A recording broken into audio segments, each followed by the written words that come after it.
आज के इस एडिटोरियल कॉलम में मैं आपसे मुखातिब हूँ आम आदमी पार्टी के जो 6 महीने का पूरा हुआ उसका रिपोर्ट कार्ड लेके। तो जब ये सरकार जीती और 16/10 को इनके जो है वो 16/9 को इनके कार्यकाल 6 महीने का पूरा हुआ है और बड़ी अच्छी मेजॉरिटी से जीते थे, जिनमें इनके 92 MLA 92 MLA आउट ऑफ 117 इन्होंने मेजॉरिटी हासिल की थी।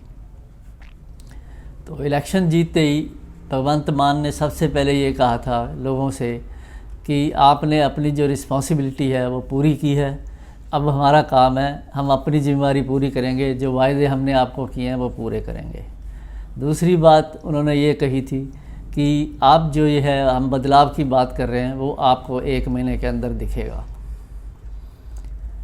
तो आइए देखते हैं इनका रिपोर्ट कार्ड, हमें क्या मिला, जनता को क्या मिला, क्या नहीं मिला, क्या बदलाव आया, इसके बारे में थोड़ा बात करते हैं। सबसे पहले जो इनका एक बहुत बड़ा प्रॉमिस था जनता के साथ, 300 यूनिट बिजली इन्होंने फ्री की है। तो वो एक उससे जनता को काफ़ी जो नीचे के मतलब लोअर मिडिल क्लास से भी नीचे के या लोअर मिडिल क्लास तक के उनको काफ़ी राहत मिली है उससे।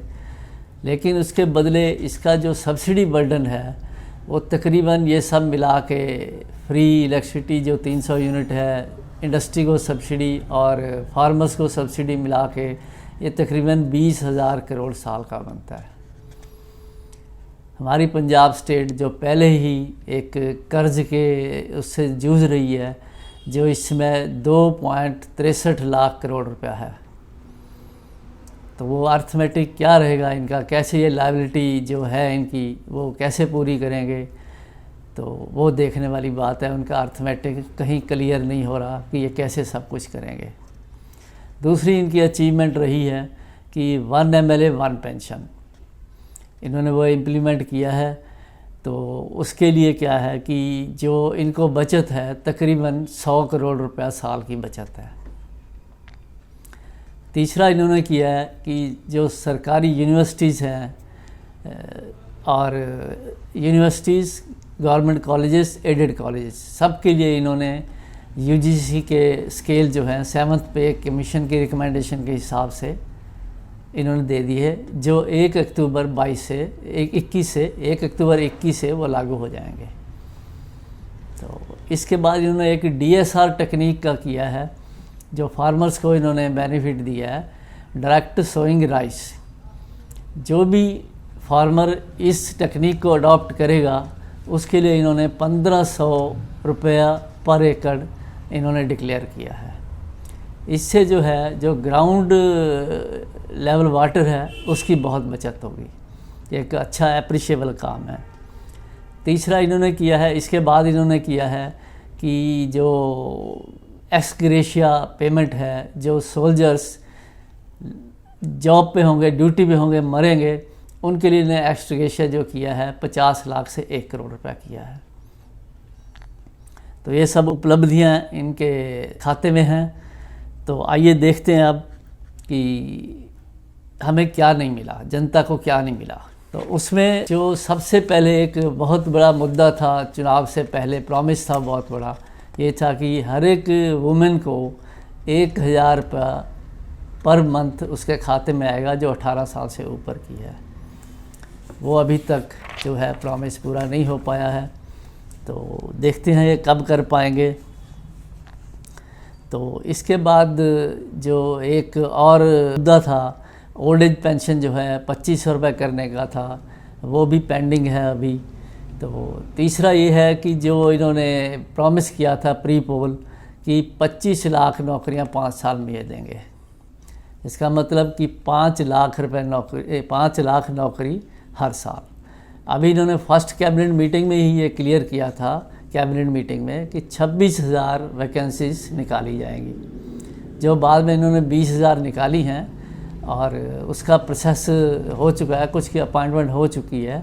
तो लेकिन 20,000 कब पूरे होंगे तो वो देखने वाली बात है, और 5 लाख कब पूरे होंगे वो भी कुछ समझ से बाहर है, अर्थमेटिक है इनका।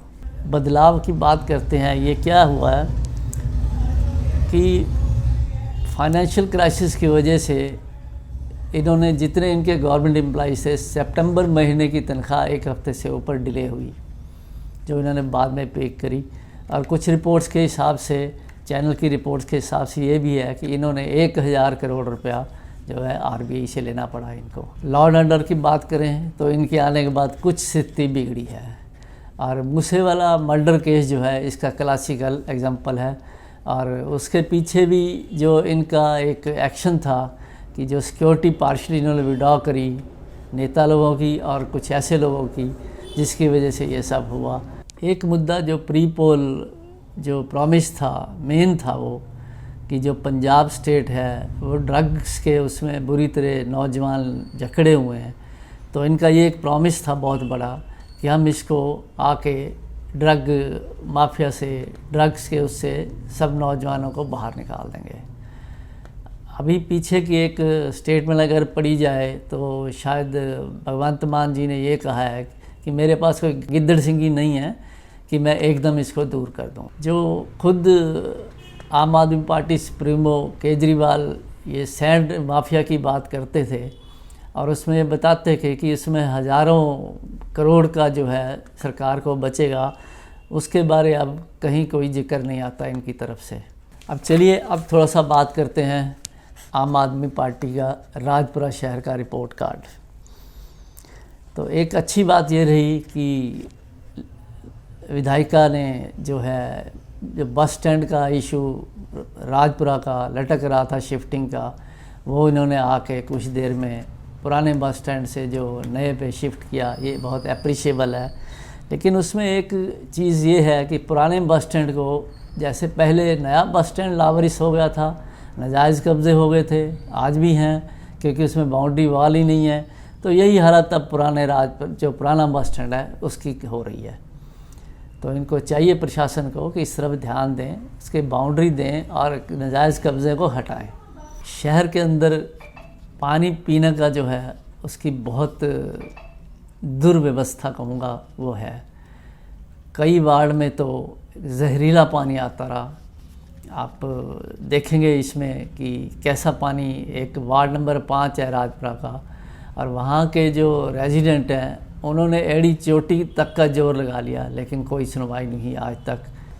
राजपुरा के अंदर 2 आम आदमी क्लिनिक खोली गई, एक खेड़ा गज्जू और एक राजपुरा सिटी में। तो एक चीज़ समझ से बाहर है कि ये आम आदमी क्लिनिक है या फिर मोहल्ला क्लिनिक है।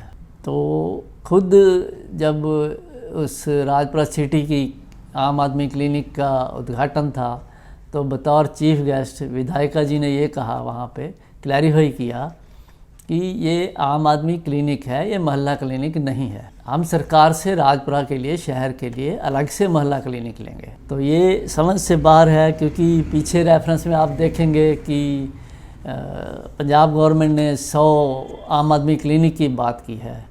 अब इनमें क्या डिफरेंस है, खुद विधायिका जी ने तो क्लैरिफाई किया है, लेकिन क्या है एक्चुअल में पोजीशन ये क्लियर नहीं है कहीं।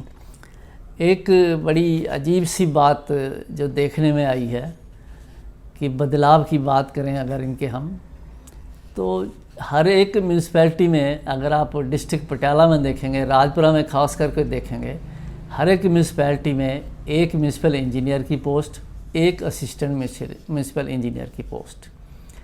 लेकिन अब कुछ महीने पहले इन्होंने क्या किया कि 9 कमेटीज़ का चार्ज जो है वो एमई को और एएमई को दे दिया, जिसकी वजह से एक कमेटी की बारी आप समझ लीजिए कि 2 हफ्ते के बाद आएगी, और हर एक कमेटी का जो काम है वो हेल्ड अप है, बिल्कुल बंद पड़ा है। एक दिन 2 हफ्ते बाद कोई आएगा तो कितना काम निकाल लेगा पुराना, वो ये देखने वाली बात है। मैं विनोद कुमार, न्यूज़ परिवर्तन 24 चैनल की तरफ से आपसे विदा लेता हूँ। नमस्कार, सत श्री अकाल, आदाब। क्या आपको चाहिए हर वो खबर जो आप हमेशा देखना चाहते थे? तो देखिए ताज़ा तरीन खबरें, latest in fashion, cooking, fitness, body care. Subscribe कीजिए न्यूज़ परिवर्तन 24।